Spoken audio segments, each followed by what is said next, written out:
Good morning, everyone. This is Community Cares this week. We're talking about hiking, and the mountains in Phoenix are beautiful, oftentimes a place of respite, relaxation, even a great workout. But because of the extreme volume of hikers, the intense desert heat, local rescue teams respond to over 150 emergencies on the mountain every single year. So this morning we hear from a Valley woman who works tirelessly to change those statistics, a safe hiking advocate who knows the dangers of the mountain all too well.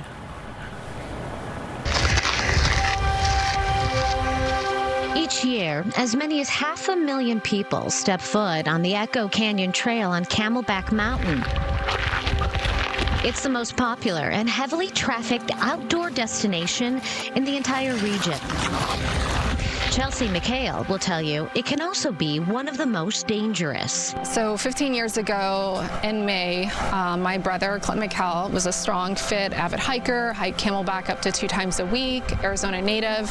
One day he decided to have the challenge to go off trail, wanted to push himself. He's 25 years old and climbed without proper equipment and fell 50 feet. Unfortunately, did not make it. Fire department?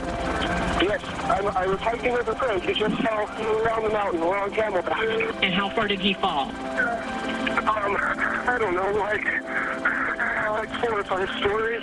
And so this was out of character for him to do this, but in my mind he was probably thinking, I can handle this because of how many times I've hiked this mountain. So now I can go off trail, now I can do this because I prepared for it. Tell me what you're feeling being out on this trail. The trail is tough, physically. But for McHale, who grew up in Arizona, often hiking with her brother, the trek takes an emotional toll, even after 15 years. So it's 3/4 of a mile up the trail, and it's on the Echo Canyon side, and they call it the saddle. In that area, and that's an area where people tend to stop, rest a little bit. There's beautiful views already from that side. To honor Clint's memory and what she calls a sacrifice for others' safety, McHale took me up to her brother's placard, a special sign installed after working with the city of Phoenix. So I always thought I was a spokesperson, I'm the safe hiking advocate, I'm the one here to give education, awareness, share Clint's story of what not to do, how to be safe. And this whole time though, he's up on the mountain on that sign, being the guardian of the mountain. All these people are stopping to read his sign, so even if they don't know me or heard my message, they're seeing his message. So that's where we're working together as brother and sister, just in different ways. Clint Michael was a young, fit, avid hiker who loved hiking in Camelback. Clint chose to hike off the trail. His story, his message, a stark warning of what could lie ahead. It's kind of sad to hear this. I think everybody needs to be more careful. Definitely hiking is not a joke.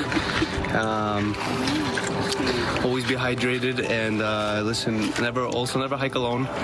I think you need to be with people and just look at your surroundings and be safe. I just love kind of sitting by it, seeing people walk by, what their reaction is to it, and almost everyone reads it. Even those that I've talked to who have said they hike Camelback often, they say that they want to be intentional and read it every single time. Intentional about how much water they have, if they can safely reach the top, if it's too hot, if they know which trail to take. But it took rescue crews 45 minutes to get to him because of where he was at. Once you're off the trail, you're no longer as safe than when you're on it. Clint McHale died less than an hour after he was taken to the hospital. 15 years after losing her brother, Chelsea still feels that every conversation matters. Every warning will save a life. I'm focused on saving lives because of the grief that I feel. And I think behind every rescue headline, it's different to me. And behind every fatality that happens, there's a family behind there that's having to live without their loved one. Chelsea is hopeful to get a program into schools similar to the DARE program, where students learn about the possible dangers of hiking, so when they're old enough to hit the trails themselves, they can just really stop, think about it, make some smart choices. We were up at that placard for about an hour, and it really was remarkable to see how many people actually stopped to read it. Yeah. And then they took in all that information and made an educated choice as to whether they were going to continue or whether they're going to head back down. And I think the morning we were up there was a little bit cooler, but it's still tough. You guys know you've hiked it. Well, and I think that you look at them because they're in the middle of the city, and when you look on the All Trails app, that's something that I use. It tells you whether or not they're, you know, how difficult they are, moderate, and many of them are quite difficult in the valley. So, Anita, thank you. Great reminder. Good story.